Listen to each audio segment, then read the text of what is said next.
graça seja plena na sua vida nessa manhã de domingo. Deus abençoe você, irmão da Igreja Presbiteriana de Vilar Carioca, nossos irmãos da nossa congregação de Ana Gonzaga, você que assiste a esse estudo pela manhã desse domingo. Deus abençoe você rica e abundantemente. Gostaria de convidar você a abrir a sua Bíblia lá na primeira carta de Paulo à Igreja de Corinto, no capítulo 3, no verso de 1 ao verso 9. 1 Coríntios, capítulo 3, do verso 1 ao verso de número 9. Eu estarei lendo, acompanhe a leitura que diz assim: Eu, porém, irmãos, não vos pude falar como a espirituais, e sim como a carnais, como a crianças em Cristo. Leite vos dei a beber, não vos dei alimento sólido, porque ainda não podíeis suportá-lo. Nem ainda agora podeis, porque ainda sois carnais. Porquanto, havendo entre vós ciúmes e contendas, não é assim que sois carnais e andais segundo o homem? Quando, pois, alguém diz, eu sou de Paulo, e outro, eu de Apolo, não é evidente que andais segundo os homens? Quem é Paulo? Quem é Apolo? Servos do meio de quem cresces, e isto conforme o Senhor concedeu a cada um. Eu plantei, Apolo regou, mas o crescimento veio de Deus, de modo que nem o que planta é alguma coisa, nem o que rega, mas Deus que dá o crescimento. Ora, o que planta e o que rega são um, e cada um receberá o seu galardão, segundo o seu próprio trabalho. Porque de Deus somos cooperadores, lavoura de Deus, edifício de Deus sois vós. Nessa manhã de domingo, eu gostaria de convidar a você a estudar junto comigo sobre a espiritualidade no lar. Espiritualidade na vida, espiritualidade no lar. A espiritualidade cristã é uma expressão de devoção que envolve o cristão em todas as suas áreas, em todas as suas dimensões da sua vida. Com ele mesmo, com Deus, com o próximo, tá? E com o meio ambiente, e principalmente com a sua família, determinando assim positivamente a maneira de pensar, a maneira de falar, a maneira de agir, conforme a palavra do nosso Deus e Pai. Através da confissão, por exemplo, do louvor, da adoração, da meditação, do jejum, da oração, tá? A sua vida vai bem. Do contrário, tudo tende a descer com uma ribanceira com o destino certo, que é o fracasso. É natural do ser humano pensar assim: tudo que a sua vida vai bem, parece que ao seu redor a igreja vai bem, a família vai bem, o trabalho vai bem, porque a sua vida está bem. Isso é natural do ser humano. Também acontece do contrário. Quando ele começa a pensar que tudo vai mal, parece que tudo ao seu redor vai mal.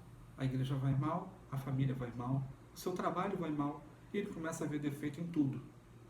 E é assim naturalmente também na nossa vida espiritual.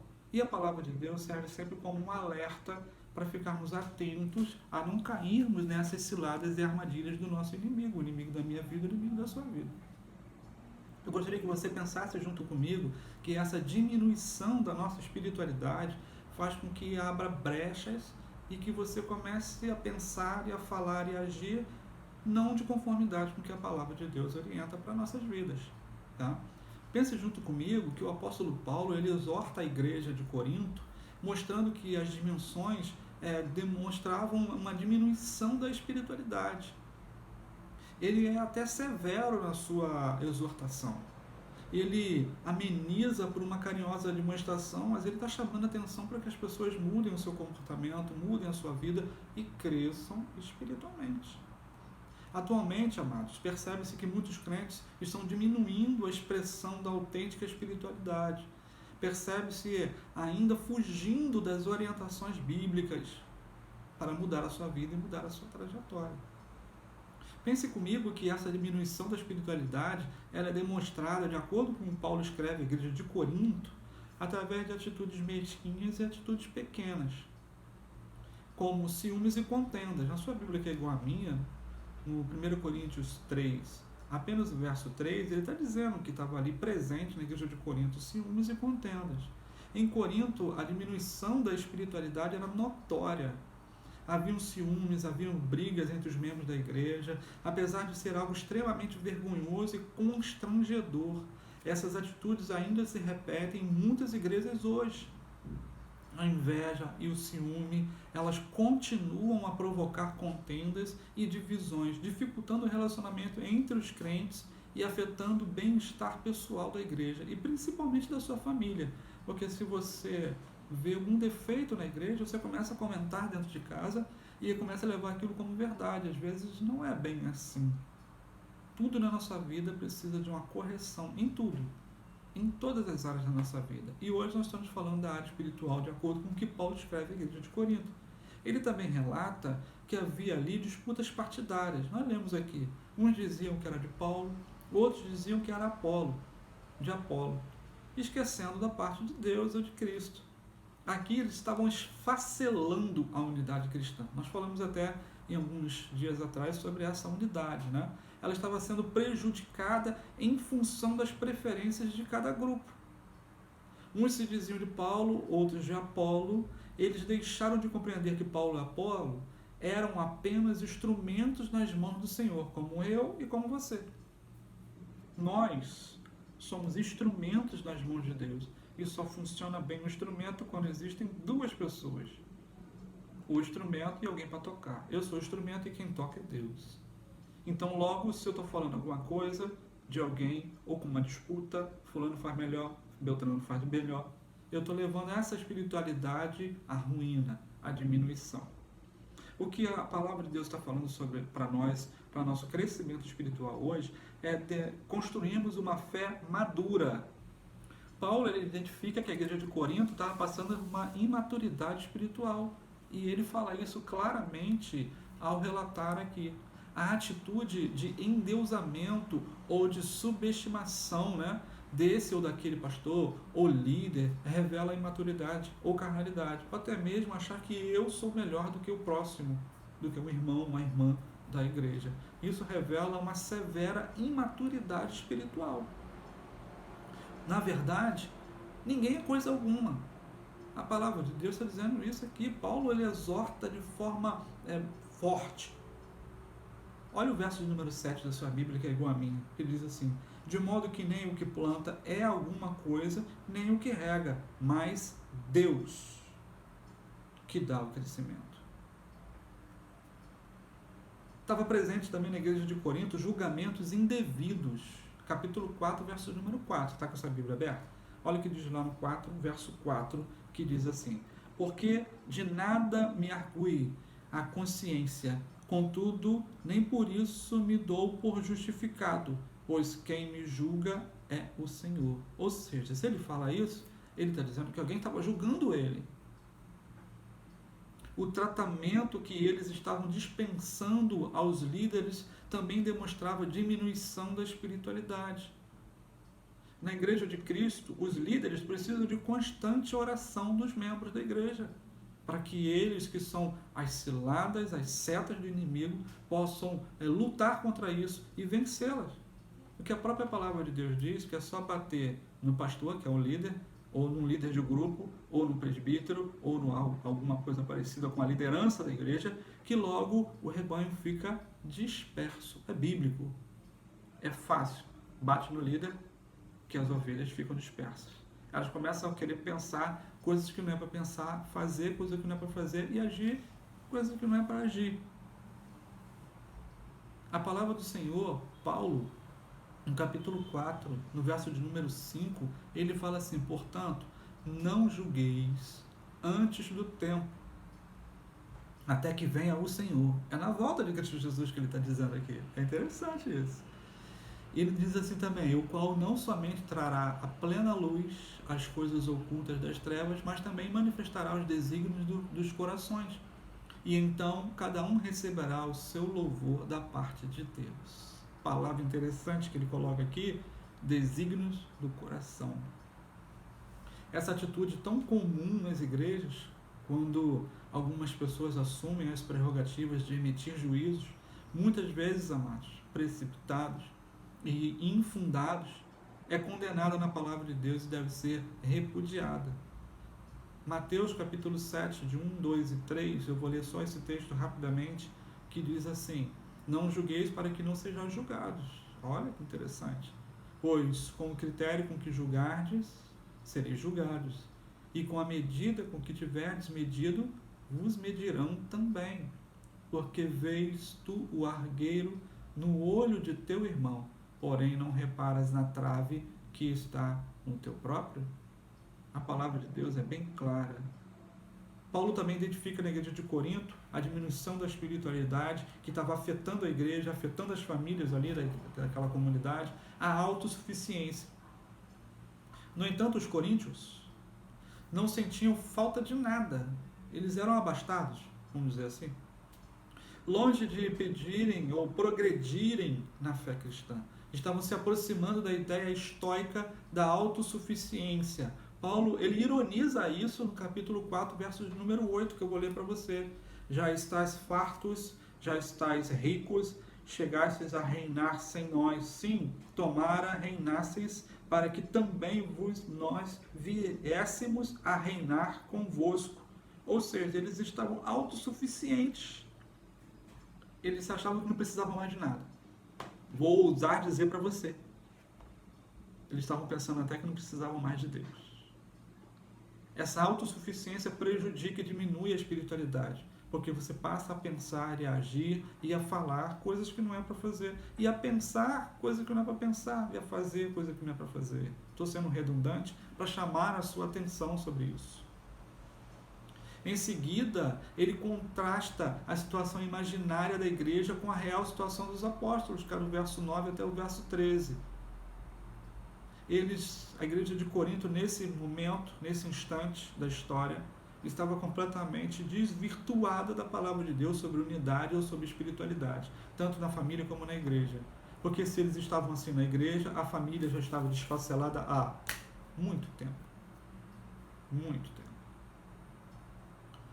Por todas as atitudes listadas, amados, a igreja de Corinto se mostrava demasiadamente imatura e pouco espirituais. E você? E a sua igreja? E a sua família? Como estão nessas questões? Pense comigo que a diminuição da espiritualidade é desastrosa para a vida cristã. Prejudica o crescimento na fé, amados. A diminuição da espiritualidade afeta diretamente o crescimento pessoal e assim afeta a sua família. Por isso devemos cultivar a espiritualidade individualmente e assim edificar também os outros de nossa família. Devemos nos esforçar para fazer a diferença. Não é você ser mais santo do que o outro ou buscar mais a Deus do que o outro. Através da sua espiritualidade, daquilo que você pensa, daquilo que você faz, as pessoas ao seu redor se sentem motivadas também a fazer isso. Isso acontece dentro da igreja porque acontece e precisa acontecer dentro do seu lar, dentro da sua família, no seu trabalho. As pessoas vão começar a olhar você como um exemplo, não como santo. Essa diminuição da espiritualidade também prejudica a unidade. Nós já falamos isso algumas vezes, mas é bom sempre bater nesse assunto, nesse ponto.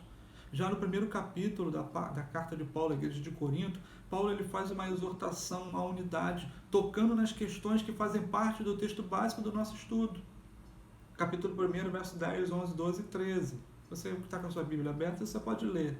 Ele está falando sobre essa unidade, sobre esse crescimento. Quando há diminuição da espiritualidade, não tem como haver unidade, amados. Pois esta é fruto e a mais veemente expressão da outra. É oportuna a recomendação de Paulo aos Efésios, no capítulo 4, verso de 1 até o verso 6. Esse eu preciso ler. 4, Efésios 4, de 1 até o 6. Que ele diz assim: rogo-vos, pois, eu, prisioneiro do Senhor, que andeis de modo digno da vocação a que foste chamados. Você foi chamado, você foi selecionado, você foi separado por Cristo. Com toda a humildade e mansidão, com longanimidade, suportando-vos uns aos outros em amor, esforçando-vos diligentemente por preservar a unidade do Espírito no vínculo da paz. Olha que interessante.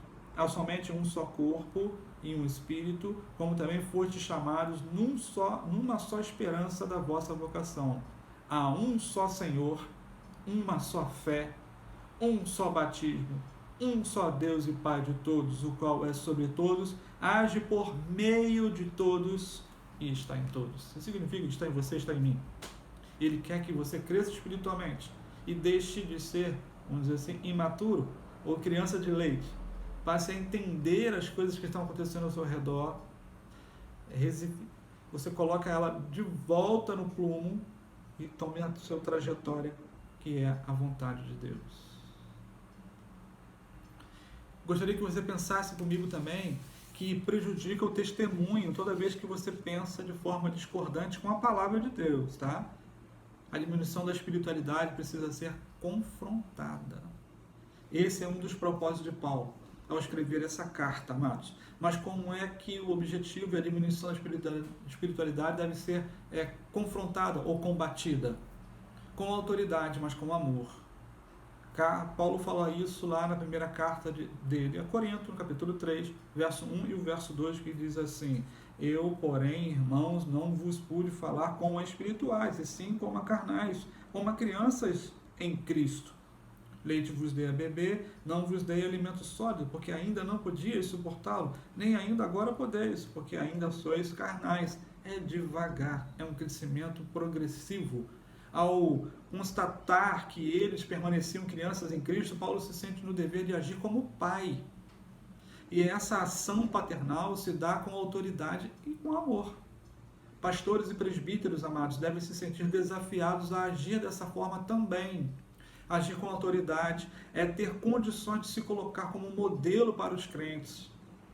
E agir com amor e valorizar mais o ser humano do que o problema propriamente dito.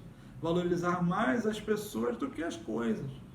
Isso é confrontar o problema de frente para que a sua vida, a sua família, a minha família vá bem. Andem de conformidade com a palavra de Deus, sob as orientações da palavra de Deus.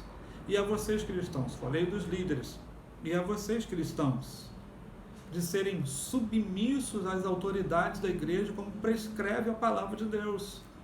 E isso enquanto as autoridades da igreja permanecerem fiéis à palavra de Deus. Isso também está lá. Quando professamos a nossa fé, nós falamos sobre isso. Você promete permanecer fiel às autoridades da igreja, enquanto elas permanecerem fiéis à palavra de Deus. Aí respondemos linda e muito bonito lá na frente, né? Sim, com a graça de Deus. Precisamos ser submissos às autoridades, porque foram colocadas por Deus. Enquanto permanecerem fiéis à palavra do Senhor. O objetivo aqui, amados, é promover a maturidade familiar e cristã nesse crescimento. O propósito pelo qual a diminuição da espiritualidade deve ser confrontada é a promoção da maturidade familiar. A diminuição da maturidade atrapalha em tudo na vida. Precisamos nos aproximar mais de Deus em oração, precisamos nos aproximar mais de Deus lendo a palavra de Deus, nos aproximando mais de Deus, indo, congregando, sendo submissos à própria palavra de Deus. Isso você vai crescer espiritualmente. Busque isso. Já concluindo, amados, em sua vida, sua família e a sua igreja, você vê sinais de maturidade? Lembrando que sua vida, sua família e sua igreja são partes integrantes e únicas da sua comunhão com Cristo. Agora você pode responder a pergunta. Você vê isso na sua vida? Você vê isso na sua igreja? Você vê isso na sua família? O que você está fazendo para melhorar a sua espiritualidade? Família é projeto de Deus para a sua vida. Igreja de Cristo, unidade, louvando a Deus. Que Deus te abençoe nessa manhã. Amém?